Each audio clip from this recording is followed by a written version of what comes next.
अस्सलाम वालेकुम dear student. आज का जो हमारा टॉपिक है वो है क्लोरोप्लास्ट के बारे में। पिछली वीडियो में हमने पढ़ा था प्लास्टिक को किस तरह तीन टाइप में डिवाइड किया है on the base of their pigment. तो स्किम्पर ने प्लास्टिक को डिवाइड किया था तीन टाइप में, जो कि आज हम क्लोरोप्लास्ट के बारे में डिटेल से पढ़ेंगे। क्लोरोप्लास्ट, प्लास्टिड और लिकोप्लास्ट, इन तीन किस तरह स्किम्पर ने प्लास्टिक को तीन टाइप में डिवाइड किया था, क्लोरोप्लास्ट, लिकोप्लास्ट और क्रोमोप्लास्ट। तो आज का जो हमारा टॉपिक है वो है क्लोरोप्लास्ट के बारे में। तो क्लोरोप्लास्ट को सबसे पहले किसने नाम दिया था? स्किम्पर ने 1883 में। तो अभी हम देखते हैं कि क्लोरोप्लास्ट के शेप और साइज और नंबर जो होते हैं वो स्पीशीज टू स्पीशीज चेंज होते हैं। यानी जो नंबर ऑफ क्लोरोप्लास्ट है या उनके साइज है वो हर स्पीशीज के अलग है, स्पीशीज टू स्पीशीज वो चेंज है। तो साइज कितना है? तकरीबन जो आम साइज है वो है 4 से, जो जनरली है वो है 4 से 8 माइक्रोन। जो शियोफाइट्स हैं, शियोफाइट्स किसे कहते हैं? वो पौधे जो साए में रहते हैं, तो कहते हैं उनकी क्लोरोप्लास्ट जो है वो बड़े होंगे। जबकि हीलोफाइट्स वो पौधे हैं जो सूरज की रोशनी में रहते हैं, उनकी जो क्लोरोप्लास्ट होंगे वो स्मॉलर होंगे। अब हम देखते हैं नंबर ऑफ क्लोरोप्लास्ट की, क्लोरोप्लास्ट की तादाद कितनी है।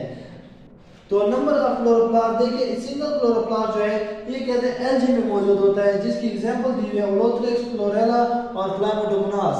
यानी वो स्पीशी है, ये वो स्पीशी है जिसमें सिंगल क्लोरोप्लास्ट मौजूद है। अब यहाँ पर हम देखते हैं वो स्पीशी जिनके अंदर दो क्लोरोप्लास्ट मौजूद होते हैं, वो है ज़ाइगोनिमा। वो स्पीशी जिसमें 2 से 14 क्लोरोप्लास्ट मौजूद है वो है स्पाइरोगायरा। जबकि वो स्पीशी जो हायर प्लांट्स हैं उनमें 20 से 40 नंबर ऑफ क्लोरोप्लास्ट पर सेल, यानी हर सेल के अंदर 20 से 40 क्लोरोप्लास्ट मौजूद होते हैं। अब हम देखते हैं यहाँ पर क्लोरोप्लास्ट के स्ट्रक्चर की तरफ आ जाते हैं। क्लोरोप्लास्ट क्या है? ये डबल मेम्ब्रेन ऑर्गेनेल है। क्या है? Double membrane. कौन सी डबल मेम्ब्रेन? क्या मतलब डबल मेम्ब्रेन का? कि इसके जो लेयर है ये देखिए डबल मेम्ब्रेन है। जो ऊपर वाले लेयर है इसे कहते हैं आउटर मेम्ब्रेन और ये कहते हैं परमेएबल होते हैं। क्या मतलब परमेएबल? कि इससे चीजें अंदर आ सकती हैं और जा भी सकती हैं। ठीक हो गया। इसके बाद है इन दो मेम्ब्रेनों के दरमियान जो स्पेस है उस स्पेस को कहते हैं पेरिप्लास्टिडियल स्पेस। पेरिप्लास्टिडियल स्पेस यानी आउटर मेम्ब्रेन और इनर मेम्ब्रेन के दरमियान जो स्पेस है उसे क्या कहते हैं? पेरिप्लास्टिडियल स्पेस। इसके अलावा ये इनर मेम्ब्रेन है, कहते हैं इनर मेम्ब्रेन जो है ये इम्परमेबल है। जब ये इम्परमेबल है तो ये ट्रांसपोर्ट किस तरह करेगा? तो कहते हैं वहां पर ट्रांसपोर्टर मौजूद होते हैं तो वो ट्रांसपोर्ट करने में मदद करते हैं। इसके बाद हम देखते हैं इसके इनर मैट्रिक्स की तरफ। मैट्रिक्स में दो चीजें मौजूद है, स्ट्रोमा और ग्रेना। ये जो है ये स्ट्रोमा है और जो आपको चैनल नजर आ रहे हैं ये क्या है? ये ग्रेना है। अब ये जो एक गोल सिक्के की तरह जो आपको नजर आ रहा है एक को कहते हैं थाइलाकॉइड, जबकि ये मुकम्मल जब ग्रुप की शक्ल में मौजूद है तो उसे कहते हैं ग्रेना। इसके अलावा ये एक ग्रेना और दूसरे ग्रेना के दरमियान ये जो मेम्ब्रेन मौजूद है इसे कहते हैं इंटरग्रेनल लेमेला या स्ट्रोमा लेमेला या इसे फ्री चैनल कहते हैं। ये जो है जो दो ग्रेना को आपस में जोड़ा हुआ है इसे फ्री चैनल भी कहते हैं, इंटरग्रेनल भी कहते हैं लेमेला, या इसके अलावा स्ट्रोमा लेमेला भी कहते हैं। अब हम आ जाते हैं थाइलाकॉइड के ऊपर। थाइलाकॉइड कहते हैं स्मॉलर भी होते हैं, लार्जर भी होते हैं। थाइलाकॉइड क्या है? ये स्मॉलर भी है, लार्जर भी है। तो स्मॉलर किस तरह है कि थाइलाकॉइड जब आपस में बहुत सारे थाइलाकॉइड आपस में मिलते हैं तो वो एक ग्रुप बनाता है जिसे कहते हैं ग्रेना। मिसाल के तौर पर ये एक थाइलाकॉइड है, ये 2 3 4 5 6 7। अब ये 7 है तो 7 थाइलाकॉइड का एक ग्रुप बन गया तो इसे कहते हैं ग्रेना। इसके बाद है थाइलाकॉइड कहते हैं कुछ लार्जर थाइलाकॉइड भी होते हैं, जैसे कि आपको ये लॉन्ग मेम्ब्रेन स्ट्रक्चर नजर आ रहा है। ये जो दो ग्रेना को आपस में जोड़ा हुआ है ये मेम्ब्रेन का जो स्ट्रक्चर है इसे कहते हैं लार्जर थाइलाकॉइड। इसमें क्या होता है?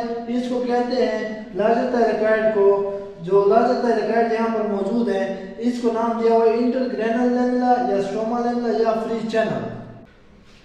क्लोरोप्लास्ट में 40 से 60 ग्रेना मौजूद होते हैं और एक ग्रेना 10 से 100 थाइलाकॉइड पर मुश्तमिल होता है। यानी ये थाइलाकॉइड, एक थाइलाकॉइड, 2 3 4 5 इस तरह के जब 10 थाइलाकॉइड आपस में मिलते तो वो एक ग्रेना बनता है। तो कहते हैं थाइलाकॉइड की कितनी तादाद होती है एक ग्रेना में? 10 से 100। जबकि एक क्लोरोप्लास्ट में 40 से 60 ग्रेना मौजूद होते हैं। तो जो इनर फेस है किस चीज का? थाइलेकॉइड मेम्ब्रेन का जो इनर फेस है, कहते हैं यहाँ पर एक ग्रेनुलर स्ट्रक्चर होता है जिसे कहते हैं क्वांटोसोम। क्वांटोसोम में क्या होता है, एक क्वांटोसोम 230 क्लोरोफिल पर मुश्तमिल होता है। ठीक हो गया। क्वांटोसोम एक फोटोसिंथेटिक यूनिट है, फोटोसिंथेटिक पिगमेंट का यूनिट है। इसके बाद हम देखते हैं स्ट्रोमा। स्ट्रोमा कौन सी जगह है, ये वाली जगह जो मैट्रिक्स के अंदर ये स्ट्रोमा है। स्ट्रोमा में डार्क रिएक्शन होता है, तो डार्क रिएक्शन कहते हैं जो स्ट्रोमा है ये क्या है, ये प्रोटोनेशियस जो स्ट्रोमा है ये प्रोटोनेशियस मैट्रिक्स पर मुश्तमिल होता है। यहाँ पर 20 से 60 सर्कुलर डबल स्ट्रैंडेड डीएनए मौजूद होते हैं, यानी इस स्ट्रोमा में 20 to 60 डीएनए मौजूद होते हैं। और डीएनए किस तरह होते हैं, वो भी double stranded DNA, single stranded DNA नहीं। डीएनए होता भी डबल स्ट्रैंडेड है, सिंगल स्ट्रैंडेड तो आरएनए होता है। तो डीएनए कहते हैं यहाँ पर 20 से 60 डबल स्ट्रैंडेड डीएनए मौजूद होते हैं। तो इसके बाद कहते हैं एक डीएनए का जो साइज है वो 40 माइक्रो है, और एक डीएनए रिस्पॉन्सिबल है, वो कोड करता है कितने 125 प्रोटीन को वो कोड करता है। इसके बाद है केमिकल कंपोजिशन ऑफ क्लोरोप्लास्ट की। केमिकली क्लोरोप्लास्ट किस चीज से बना हुआ है, तो यहाँ पर बताया गया कि 40 से 50% प्रोटीन पर मुश्तमिल होते हैं क्लोरोप्लास्ट। इसके अलावा 23 to 25% फॉस्फोलिपिड्स होते हैं, 3 to 10% क्लोरोफिल होते हैं। इसके अलावा कैरोटीनॉइड 1 to 2%, आरएनए 5%। इसके अलावा small amount of DNA, enzyme, coenzyme, zinc etcetera ये चीजें मौजूद होती है। इसके अलावा कहते हैं क्लोरोप्लास्ट को सेमी ऑटोनॉमस स्ट्रक्चर भी कहते हैं।